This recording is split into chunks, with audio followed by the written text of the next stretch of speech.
السلام علیکم ورحمۃ اللہ وبرکاتہ۔ استقبال ہے ناظرین آپ کا ہمارے یوٹیوب چینل ایچ آفیشیل میں۔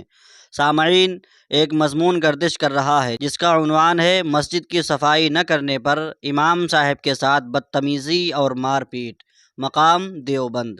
یہ بات ایک زمانہ جانتا ہے کہ شہر دیوبند علم و فن کا گہوارہ ہونے کے باوجود یہاں پر لوگ طلباء کو مسجدوں میں امامت کے لیے تو رکھتے ہی ہیں، لیکن تنخواہ کا کوئی بندوبست نہیں کرتے اور ان کی مجبوریوں کا فائدہ اٹھاتے ہوئے مسجد میں غلاموں کی طرح کام کرواتے ہیں۔ ان میں اکثر غریب طلباء ہوتے ہیں جو دیوبند کے مختلف چھوٹے مدارس کے ہوتے ہیں اور ان کا رہنے کھانے کا مناسب بندوبست نہیں ہوتا، تو وہ پڑھائی کے ساتھ مساجد میں فرائض امامت انجام دیتے ہیں، جس کا بھرپور فائدہ ذمہ داران مساجد اٹھاتے ہیں اور بلا عوض انہیں مسجد میں رکھتے ہیں اور طلباء کو مجبوراً قبول کرنا پڑتا ہے۔ اور جن بعض مساجد میں تنخواہ کا نظام ہے وہ بھی 1500 ہی رہتا ہے۔ ایسے ہی دیوبند میں بھائلہ پھاٹک کے پاس ایک مسجد کی الحمدللہ تعمیر ہوئی اور 6 جنوری کو اس مسجد کا افتتاح ہوا۔ دارالعلوم کے تکمیلات کے ایک طالب علم سے 5000 روپے تنخواہ میں بات ہوئی، جس میں اذان و امامت دونوں انہی کی ذمہ داری تھی، جبکہ امام صاحب نے حالات کو دیکھتے ہوئے ایک صاحب کو اذان وغیرہ پڑھنے کے لیے اپنے ساتھ رکھا،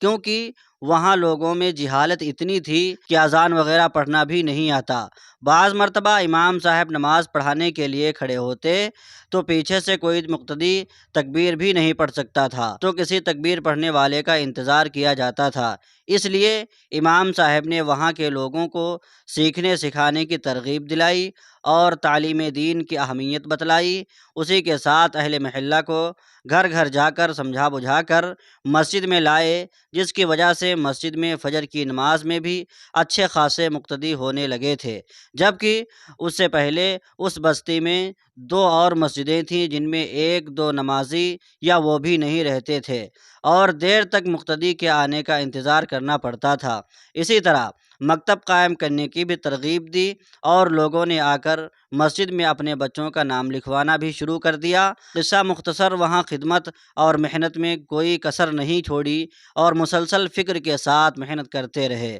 واقعہ پھر یہ پیش آیا کہ مسجد کے ذمہ دار ایک دن امام صاحب کے پاس آ کر دیوبند کی پرانی روایت کے مطابق آ کر کہتے ہیں کہ امام صاحب، ہم سے 5000 تنخواہ کا انتظام تو نہیں ہو پائے گا، البتہ 2000 ہو سکتے ہیں، اب چاہے آپ 1 آدمی رہو یا 2 رہو۔ انہیں اس بات کی کچھ فکر نہیں تھی کہ محلے کے لوگوں کو اذان و اقامت تک نہیں آتی، اس لیے مؤذن کی اشد ضرورت ہے۔ امام صاحب نے انہیں خوب سمجھایا اور ان کے نہ سمجھنے پر خاموشی سے صبر کیا اور مسلسل خدمت کرتے رہے۔ اس کے باوجود 30 جنوری کو ظہر کی نماز کے بعد امام صاحب کے پاس آتے ہیں اور کہتے ہیں کہ ہم نے آپ سے 5000 میں بات کی تھی، آپ وہ لے لیجئے، ہمارے پاس دوسرا آدمی ہے جو 1500 میں مسجد میں رہے گا اور صفائی وغیرہ سب کرے گا، آپ صفائی نہیں کرتے۔ امام صاحب نے ان سے کہا کہ مسجد اللہ کا گھر ہے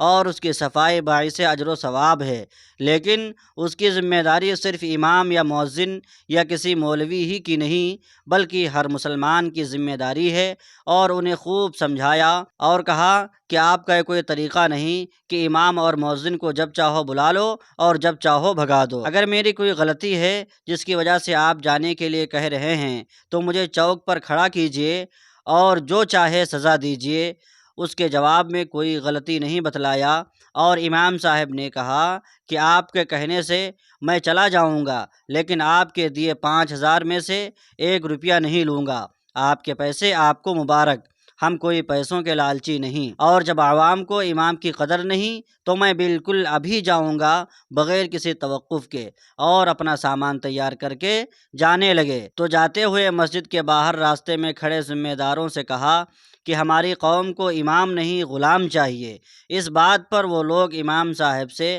حد سے زیادہ بدتمیزی کرنے لگے، اور ایک صاحب نے جو دیوبند کے ہی ایک گاؤں لبقری کے رہنے والے تھے، جن کا نام بابر تھا، امام صاحب پر بغیر کسی لحاظ کے ہاتھ اٹھانا شروع کر دیا اور اپنی بہادری کا خوب ثبوت دیا۔ اس کے بعد امام صاحب چپ چاپ اپنا سامان اٹھایا اور مدرسے کا رخ کر لیا۔ افسوس صد افسوس۔ سامعین، اس ویڈیو کے تعلق سے آپ کی کیا رائے ہے کمنٹ باکس میں ضرور بتائیں، اور اگر آپ ہمارے چینل پہ پہلی بار آئے ہیں تو چینل کو سبسکرائب کر لیں۔ خدا حافظ۔